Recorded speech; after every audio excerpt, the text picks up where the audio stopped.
It's Listen In with KNN, the sports sound of the district. We bring you the biggest guests, great analysis, and the hottest sports stories in the nation's capital and beyond. And we bring it to you live. Welcome to this live stream broadcast of Listen In with KNN. Here's your host, Kelsey Nicole Nelson.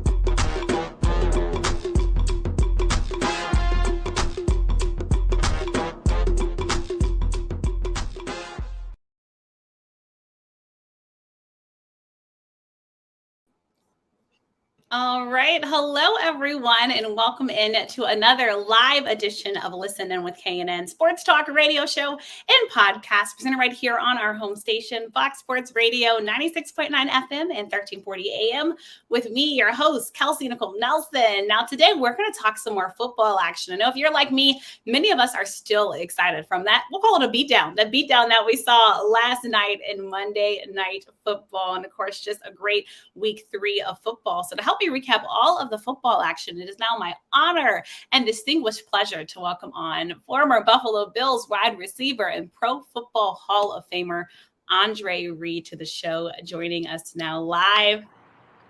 Andre, how are you today? Do we have you? Can you hear us okay? Teresa, come here. I can't hear. She's like going in and out here. All right, so we're going to try to get Andre on. We had him on. Andre, can you hear me now? All right, so we're working on getting him on. We have Andre on. We're going to see kind of some of the behind the scenes logistics as he tries to join us through his phone. But if not, we might have to. All right, we're going to put some comments up as we work to get Andre on. And Andre, just let us know when you can hear us live.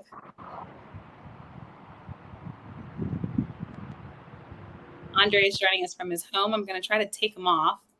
And now let's see if he's able to hear us when we bring him back on. Andre, can you hear us now at all? Can you hear us now?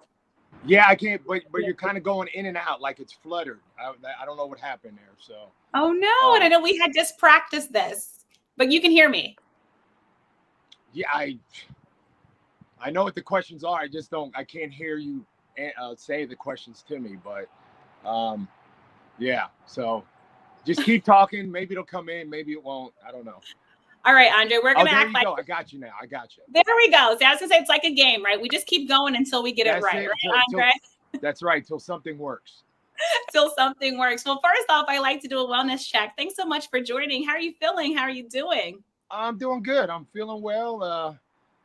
Big win on Sunday there yesterday, a couple days ago, 2 days ago. But, I was expecting it. This is I'm sure you're going to ask me questions about a lot of things, so I'll let you handle that. But I feel good. It's feel good Monday and Tuesday right now. Oh, I'm sure. Because, and we're based in D.C., Andre, so our fans are still reeling over that. Yeah. You guys are a little heated under the collar right now. Just to say it in a nice way, basically. But I do want to get into that game. You actually know one of our friends of the show, it looks like. Antron Juice Williams says, my friend Andre, hello. How are you? Great to see that you know so many for the show, Andre. But again, excited to speak with you today. Let's start with that football action. Because look, again, Washington fans, we're still rolling with it. You know Buffalo well. You also know Washington well from your 1 year playing here. But let's just talk about first the atmosphere in Buffalo. After that, we'll call it a beatdown. I'm sorry, Washington fans. I'm just going to call it what it is, Andre. Watching that game, what did you like from your Buffalo Bills? Well, I was in Washington. It was the Redskins when I was there. Just want everybody to know. Right. Obviously, it's a Washington football team. I was there for a hot cup of coffee. But the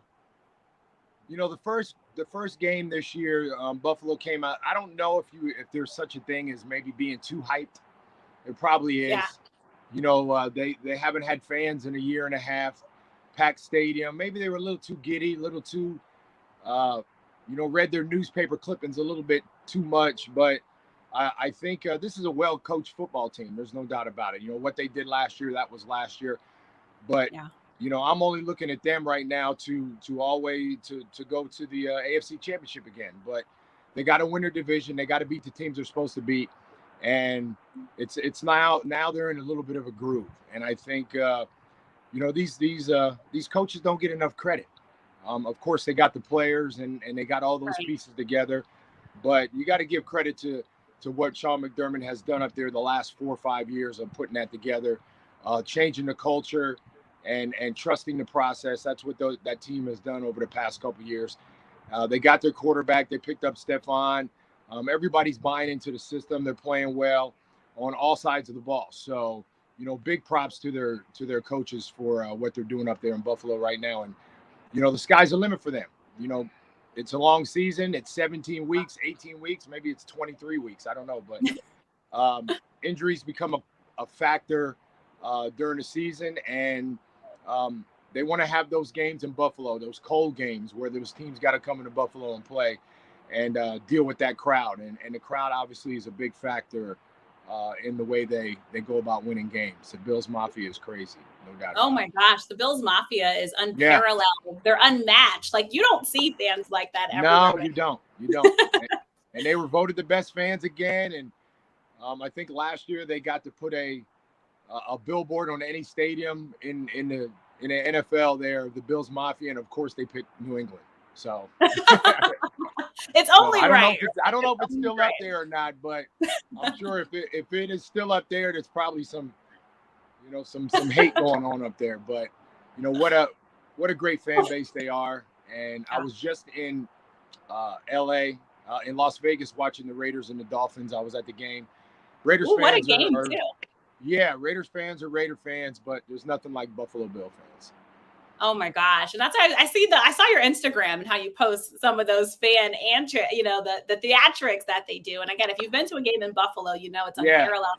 Andre, what about do you have a favorite fan story from your years playing in Buffalo? Well, Bills Mafia was there, back in the 90s, but it wasn't as prevalent now as prevalent as it is because of social media. Obviously social media really, gets the steam going for a lot of things. And I said this on the radio there when I was in Vegas. I said, Bills fans are everywhere. Yeah. They're probably on top of Mount Everest. Just want everybody to know that there's Bills Mafia up there somewhere. And everywhere I go, I live here in Southern California, San Diego, and there's Bills fans everywhere, man. I mean, that is a known fact. They are everywhere. So they're a great travel team. Wherever the team is, Bills fans are going to show up. But no better fans in the NFL and in sports, really, that I think supports their team. And every city's going to be like, yeah, well, we support our team, but they don't support them like the Buffalo Bills do. So. Oh, no, nowhere close to what Buffalo does. Not even close. I enjoy watching them jump on the table and break them like the wrestlers. Like, I don't know if you can't find that anywhere else, and they're proud of it. No, they get a little overboard with turning, Yeah, some of the things they do, jumping on tables with, it's not bad jumping on a table, but when you set it on fire, that's a different. That was crazy. I saw that video on your Instagram. That's a different, you're playing with fire. That's a different bird there. Literally.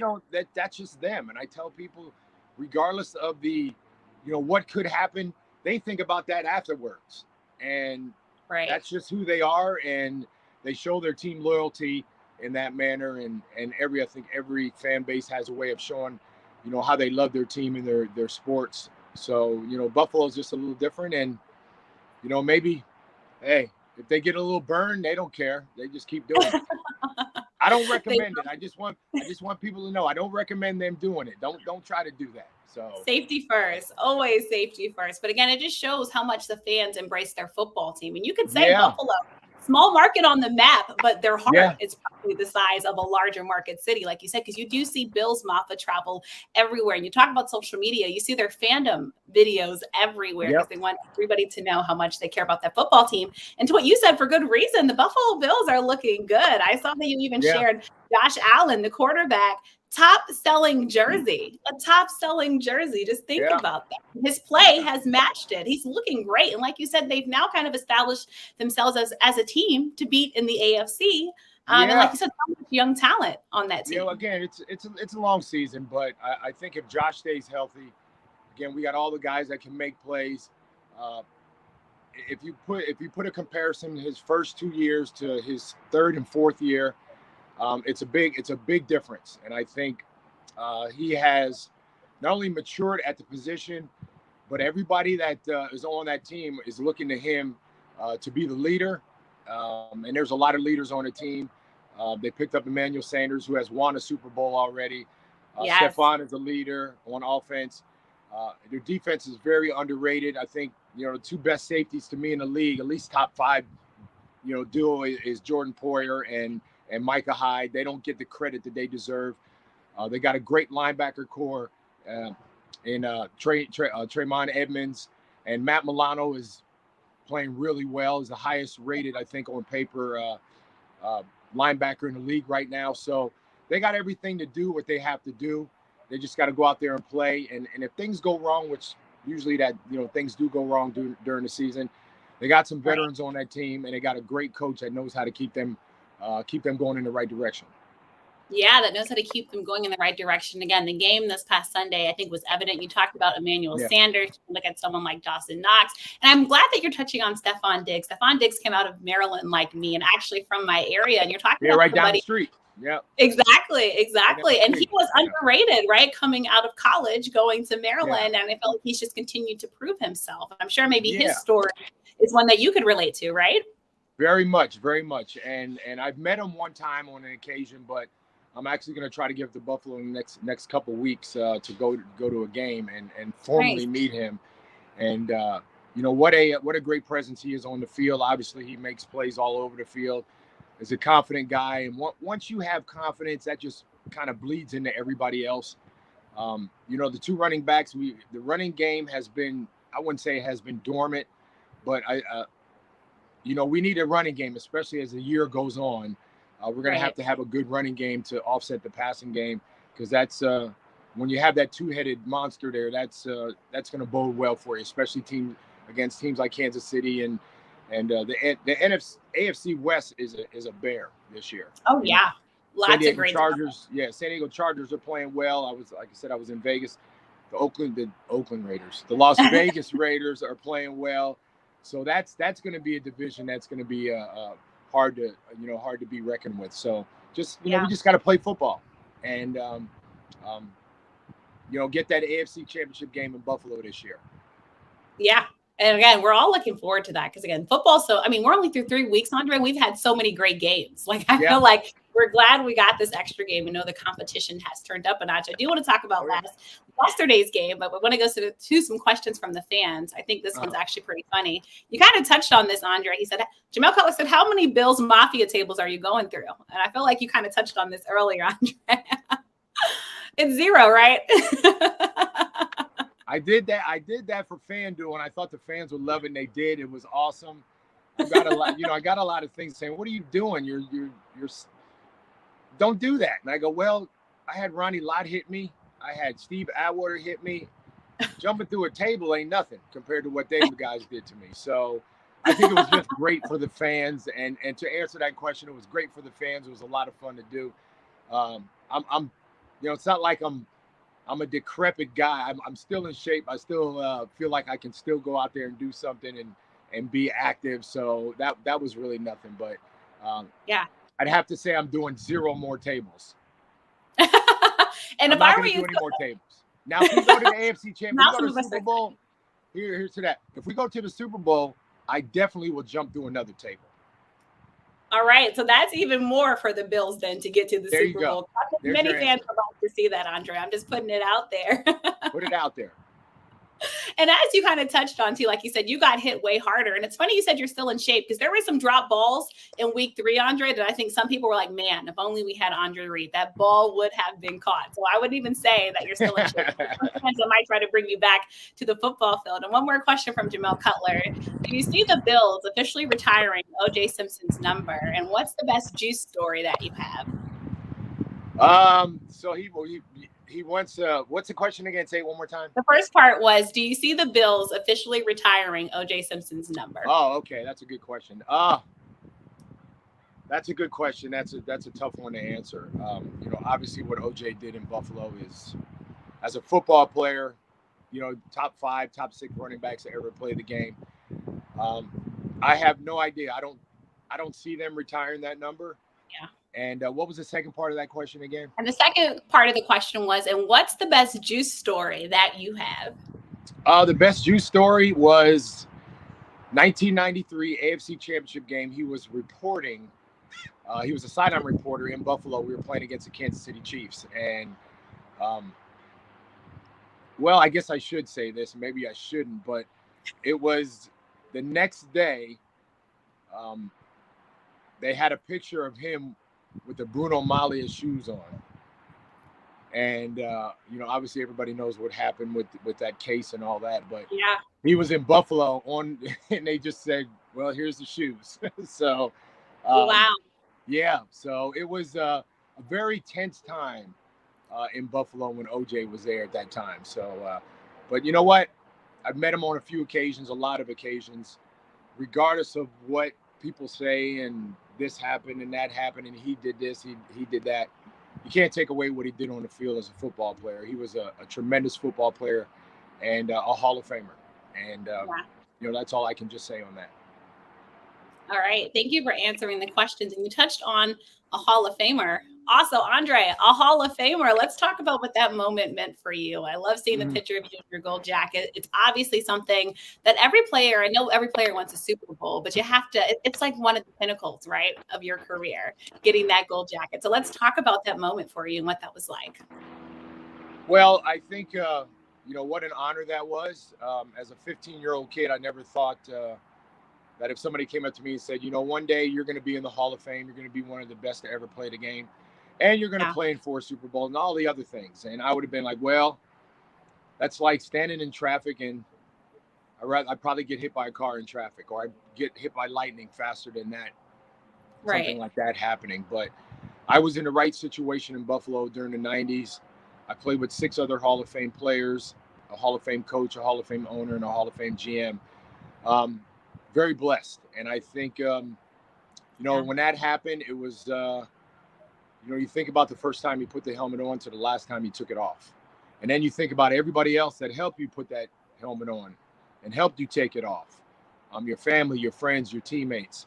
So that, was an individual thing, but really it was a team thing. You don't get to the Hall of Fame without great teammates and teammates that pushed you every single day and made you the player that you were. And those guys did. And I was held accountable for what I did on the field. And I knew that if I didn't do my job the best of my ability and didn't think I could, 44 other guys were counting on me for that. And if I didn't have that mentality, there's no way I would be a Hall of Famer right now. That's huge. And I love that you thank your teammates for that. I think from outside looking in, for the fans that haven't been in a locker room, Andre, just talk about really more, like, what do you think is like something that fans should know about just the special bond that you have with your teammates and how you all pushed each other, right, to be greater? They're your family. I mean, you know them more than your own family. When you go into the locker room, those are your dudes. Sometimes you go home and you're like, but in the locker room, you got all those guys, coaches, even the guys that, that vacuum the locker room at night and do all that. That's your team. We got to have everybody on the same page on that team in order for us to win. And, I considered them family, and I always will. And they held me, like I said, accountable for every time I was on the field. The organization held me accountable every time I put that helmet on, and I had to live up to that and live up to that accountability. And know that I was being counted on to do well in order for us to win. So they were like a second family to me. And to this day, still are.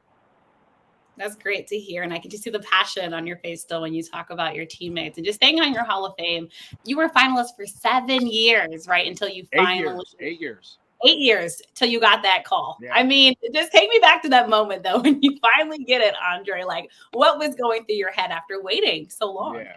Well, the first couple years, I didn't know what the process. See, I talk about the process. That's what Sean is doing up in there in Buffalo, is trust the process. And I had other Hall of Famers tell me that this is, there's a process. You got to go. And you got to realize that once you get on this, at this point, and they look at you as one of the best to ever do it. And there's other guys that, They feel that they're one of the best to ever do it. So I had to trust that process. And then as years went on, I had to realize maybe it wasn't meant to be. But I knew what I did on the field. I knew the impact I had on the field as a player during all the years I played there. And then when I got that call, now, it was a phone call back then. Now they do the knocking on door. Yeah. And, every time I got the phone call, it was like, oh, you didn't make it. And I just hung up. And,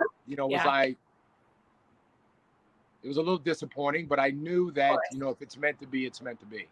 And when I got that call finally, that was it was almost like I was reborn again because it was 9 years that it took. So, but it doesn't matter. There's guys that have been, Drew Pearson got in this year as a senior guy and as a centennial guy. And Drew Pearson was in 25, was eligible 25 years. So once these guys get in, no matter how many years it takes, you're in the same room. Your bus is in the same room with everybody else's bus. You're not in a different building. You're a Hall of Famer, flat out. Right. And right now, I'm gonna keep talking about Steve Tasker. Steve Tasker definitely deserves to be in the Hall of Fame. He was, if not the best, one of the best special teams players ever. He's been a finalist for 4 years. He's been in a semifinalist for 8 years. This is his last year as a modern era finalist. So I'm vouching for him like I have been for the last 8 years, that he deserves to be in the Hall of Fame. And he needs to join his boys. And we'll redo it again, Steve. No doubt about it. Oh, I love that you're vouching for him. And like you said, he deserves it, and you're putting it out there. And as we talk about that, we did just see the 122 modern era nominees announced for the 2022 Hall of Fame class. Curious your thoughts. Some of the big headliners of people who are eligible: wide receivers Anquan Boldin, Devin Hester, Andre Johnson, Steve Smith, and then you look on the other side, offensive linemen like Jake Long. You have somebody like a linebacker, DeMarcus Ware, defensive back Antonio Cromartie. Any names that stood out for you that you're just hopefully will hopefully soon join you in a gold jacket? Yeah, being a first ballot Hall of Famer, there's not too many of those. I mean, Peyton Manning this year, Tom Brady, they all be first ballot. Jerry Rice, first ballot. But like I said before, we're all in the same room. No matter if you're first ballot or if you're 15th ballot, it doesn't matter. When I was up, I was always against Chris Carter and Tim Brown. We were in a backlog for a lot of years. All of us were going to get in at some point. It was just who was going to go first. Right. So, Chris went in first, and then I went in and Tim Brown went. So that was our era. Every time I see these lists, all these guys are deserving. There's no doubt about it. They made an impact not only on their team, but on the league. Right. And what they did on the field, that speaks for itself. It's up to the voters to realize, not only their impact, but, all these guys are in the same era, and you got to look at different eras. Guys are catching 120 balls a year now. Right. When I came in, if you caught 100, that was a career year. Still is a career year. But the game has changed in the past 15 years. Obviously, it's a passing league. It's a scoring league. We want to see people score. So, guys like Reggie Wayne, Torrey Holt, they've been waiting a while. Like you mentioned, Anquan Boldin, Steve Smith, all these guys are Hall of Famers in my eyes. It's just up to the voters to see who they want to put in first. That's it. They all have the credentials. They all have the numbers. It's just up to the voters to see who they want to put in first. Yeah. That's what it is. But like you said, at the end of the day, Hall of Famer is Hall of Famer, right? No matter Hall of Famer, yes. You get it. And that's what's so important. And of course, we just love seeing the Hall of Fame ceremony. I thought this year's was so good. I felt like we had missed it the year before, right? So it was just great seeing that, the two classes, and it was just so special. And those speeches, like they resonate with so many. And then we all just reminisce on the days when they played football. And this is why we love the game of football. And speaking of Hall of Famers, your brother, Dion Reed, right, got inducted into University and you got a big shout out to my brother. Yeah, he always mentioned me now. We got two Hall of Famers in the family now. So he was inducted. Yeah, he was inducted to his College Hall of Fame this past summer, and I was so proud of him. Not only because just being my brother, but we had that kind of family. We had a football family, And he did a great job of what he did up there at Millersville University, and he was deserving of that. So I'm proud of him, not only as a football player, but as a family man, as a person, and definitely as my brother. So every time I go home, he makes sure he gives me a golf ball that says Hall of Famer Millersville University. So as he should. There's two of us now, right? It's there's not two just of you. us. Yes. And my mom's on cloud nine, and she should be. She yes. She did I love well, my very mom to well. death. Yeah, she represents. She's Bill's Mafia, my mom, and she gets in there. Let me tell you, my mom will jump in there. I hope I don't see her jumping on the table, because that'll be the end of it. If I see her doing that, I'm gonna go crazy. But she's a Anything big supporter. else, but no tables. Don't jump on no tables, Mom. Yes. Again, congrats to your brother. That was so special. And you actually got to go see it in person, right, Andre? Yeah. It was during COVID last year. It was kind of a toned down ceremony. They inducted, I think, 10 or 11 guys from different sports, and just to be there supporting him, it made me feel proud of what he done. Yeah, as you should be. And then speaking of staying proud, I want to get back to football, because something fans here in Washington just aren't proud of this football team right now, Andre, after that game on Sunday. You spent some time here, like you said, although it was brief, but just tell me from your analysis and watching this Washington football team, the defense have been the talk of the town and just how great they are. But so far, many are calling saying, hey, where is this defense that we had last season? And so what do you think Washington needs to do on the defensive side of the ball, but also on the offensive side of the ball, as we're still learning what quarterback Taylor Heineke can do on the football field? Yeah, there it is right there. I mean, all the good teams got the elite quarterbacks to a certain point. And not taking nothing away from Taylor Heineke. I think if he's the guy, that's the guy that's got to be there to pull the trigger. And they got some great weapons. McLaurin. Yep, McLaurin. Yep. McLaurin. Sorry, I got his name mixed up. McLaurin is a really good receiver. Defensively, you're building around Chase Young, no doubt about it. He brings heat. He's a extraordinary talent, and they got to build around him. They know what he can do. Now it's to get all the pieces on the other side. It's like when we had Bruce Smith. It was like Bruce is unbelievable, but we need the guy next to Bruce, and we need that guy next to Bruce, because it's a team. And I think Washington's just sneaky right now. But you don't know. Right. And maybe towards the end of the year, they might have 8 wins. They might have 7 wins or 6 wins. But then again, they might knock somebody out of the playoffs too. So I think people need to be patient. One thing is fans aren't patient. They're not patient people. Not at all. They want to win right now, and there's no excuses. They want to win right now. So, but you got to let a team develop. And right now, Washington is that kind of team that got to get everybody in the right place, find an identity, and then go with it. And you're talking about a team developing. Did you get a chance to watch last night's football game? I didn't watch. I didn't watch that game as much as I wanted to. I didn't watch it a lot, not too much at all. Yeah. I knew Dallas was going to win that game. Philadelphia is another one of those teams in transition. Yep, that's what I was going to ask you about. Philadelphia developing under Jalen Hurts. They have the quarterback. I think Jalen Hurts is the guy right now, and now they got to start doing around Jalen. So, and Dallas, we all know what Dallas can do. I think Dak Prescott is playing MVP type football right now. Yeah. And Ezekiel Elliott came into camp, a determined running back. As long as those two guys on offense are playing well, they got the receivers in Cooper and I think Gallup they put on IR. I think he's on IR now. But Dallas is a very scary team. It's a tough division. Yeah. It's really, no matter what Philadelphia and Washington do, and the Giants, Dallas, that team. But last year the team won the division. They had a losing record last year. So it's Dallas's division to win, and then see what they do. Going into the playoffs, but they still got to win.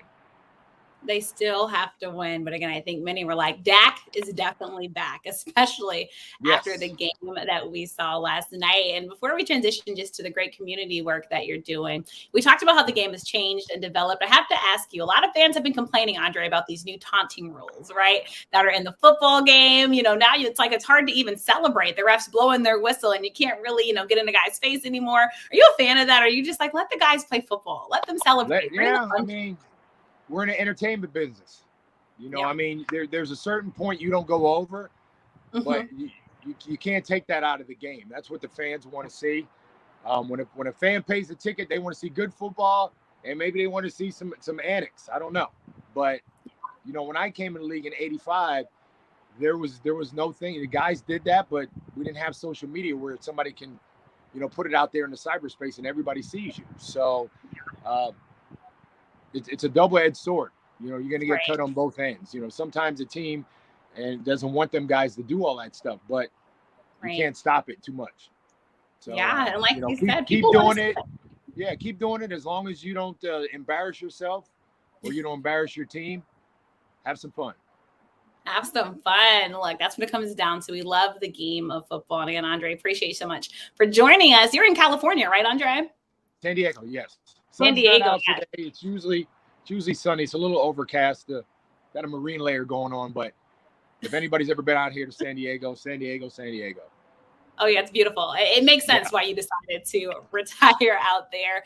And I do want to talk about your Read with Read 83 literacy program. And I also love that you do great work for Boys and Girls Club. I'm a Boys and Girls Club alum. And so seeing that you do this great work, Andre, is great to hear. Tell us more about this program and how you've kind of expanded it. I understand that you have the reading program, and it's really taken off, right? Supporting the Boys and Girls Club. You were in 6 cities. Yes, I was inducted to the Boys and Girls Club Alumni Hall of Fame. Congratulations! In 2015, and I always tell people that your football career, there's certain stages to your football career, and something could happen and it could derail it. But if it wasn't for the Boys and Girls Club, I would have never had that football career to a certain point. I never would have been able to be the person I am and do the things that I do, not only on the football field, but off the football field. So I have adopted them. I'm an ambassador, just like Shaq and Jennifer Lopez. They're all club kids. And what they do in their respective things that they do, they realize how important the Boys and Girls Club has been to them in their life. And as you mentioned, I have a reading program that we implement in the Boys and Girls Clubs all over the country. We're in amazing. We have reading rooms. We're in 13. We have made 13 reading rooms in different areas of the country. I've been to 64 Boys and Girls Clubs in 35 states in the last 5 years. And because of COVID last year, it kind of was we couldn't do it as much, but we're starting to get back into it. But what an impact the Boys and Girls Club has made on me in my life as a person. All the values that I was taught there of respect, honesty, accountability, all those things that these kids need to be successful in life. And that's where it started. And we put these reading rooms in the Boys and Girls Clubs, and they have to read a certain amount of books by a certain amount of time. And then the winners go to a game with me, and they have an experience of a lifetime. So we give them incentive, and when they read the books and they do well, they get to go to a game and see hands-on what goes on at a football game and meet some players and maybe even meet the owner of the team. Which is pretty cool, and an experience that they'll never forget. And just like you, I feel like I have the same sentiments of the Boys and Girls. So it really helped me become who I am today, having people lead, mentors and caring adults, right, in your life. They made sure somebody that cares about you and wants you to do well and looks at you and maybe sees themselves in you. Right. And you tell them that, you know what, I was just like you. And I go to places where, it's not good areas. And those, they need it more than anybody. Right. And that is when I walk in those doors and I see those kids, I didn't come from too much. So I see myself. And that makes me gives me more incentive to help them. Because I want to see one of them 1 year, 10, 15 years from now. Come up to me and be like, hey, I was in your program at the Boys and Girls Club in Cleveland, Ohio.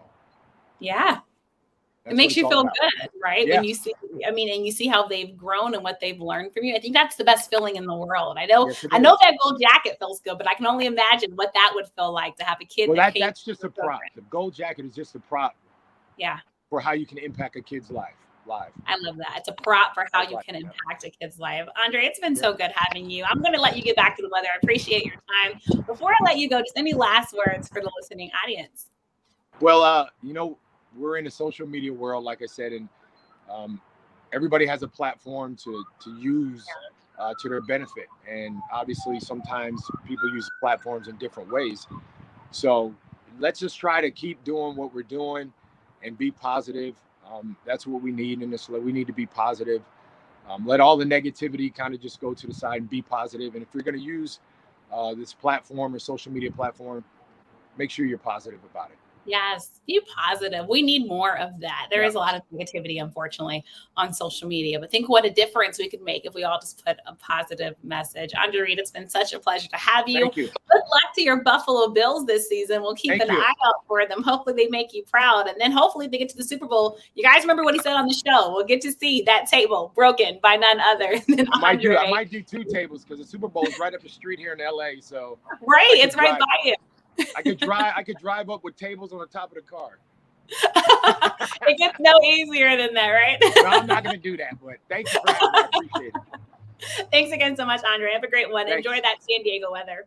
Bye.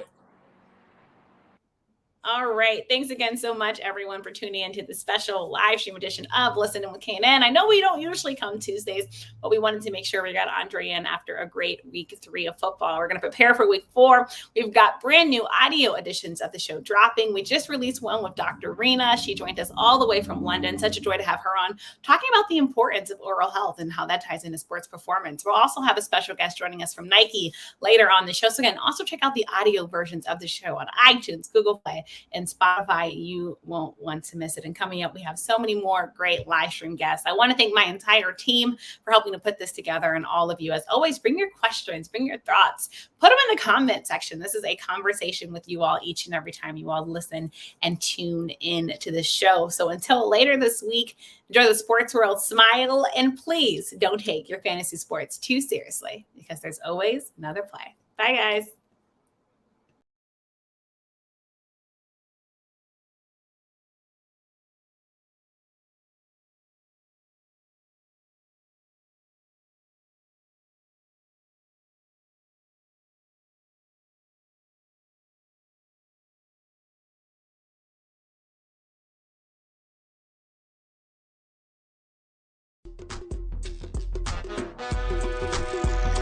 Follow Kelsey on social media at The Real K Nelson, and catch each broadcast of Listen In with KNN on air at AM 1340 and 96.9 FM Fox Sports Radio, on YouTube, on Facebook and Twitter, and online at KelseyNicoleNelson.com. Thank you for watching this special live stream broadcast of Listen In with KNN. Listen In with KNN on Fox Sports Radio now offers official Kelsey Nicole Nelson apparel in a variety of styles for men and women. Fashionable shirts, leggings, hats, jackets, and more. Order now and get 15% off and free shipping. Just enter promo code KNN. Get your Listen In with KNN wearables today. And check out Listen In with KNN on Fox Sports Radio with Kelsey Nicole Nelson.